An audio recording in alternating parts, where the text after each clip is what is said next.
Mon petit-fils a reçu 2 balles. Il a reçu une balle dans la poitrine de très près et une autre dans la tête, comme une exécution.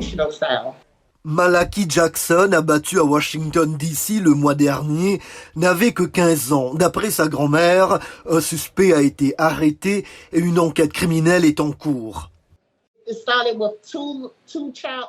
Cela a commencé par une dispute entre 2 enfants. À Washington DC, ces enfants ont des armes comme ils ont des glaces. Ça ne devrait pas être si facile pour un enfant d'avoir une arme. Malachi Jackson figure parmi les 500 adolescents tués cette année par des armes à feu, selon la Gun Violence Archive.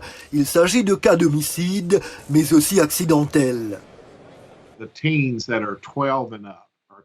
Les adolescents de 12 ans et plus, de 10 ans et plus, de 11 ans et plus peuvent être victimes de gangs ou toutes sortes de choses.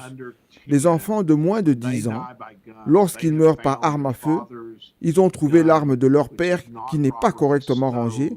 Ils jouent avec ces armes et ils ne savent pas comment les manipuler.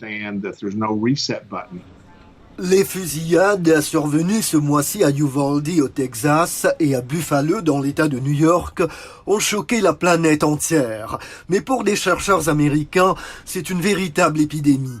Le nombre de jeunes tués par balle a augmenté de près de 30% en 2020. Ce type de violence tue plus d'enfants que les accidents de la route, les overdoses de drogue et même le cancer. Parfois, c'est l'accessibilité à des armes à feu qui ne sont pas les leurs. Et parfois, c'est l'intimidation qui se produit à l'école. Près de 60% de tous les décès par arme à feu sont en fait des suicides et la plupart d'entre eux se produisent dans les zones rurales. Le trouble de l'anxiété est le diagnostic le plus courant, en particulier lorsqu'il y a une consommation de substances psychoactives. Nous trouvons des comportements d'autodestruction et de destruction des autres à un niveau que nous n'avons jamais vu. La grand-mère de Malachi Jackson et d'autres familles de victimes appellent les élus à garantir que les enfants n'aient pas accès aux armes à feu. Il y a des morts dans nos rues tous les jours, 2 ou 3 enfants par jour. Nous sommes indignés, nous sommes tristes, nous sommes confus. Nous avons besoin de lois plus strictes.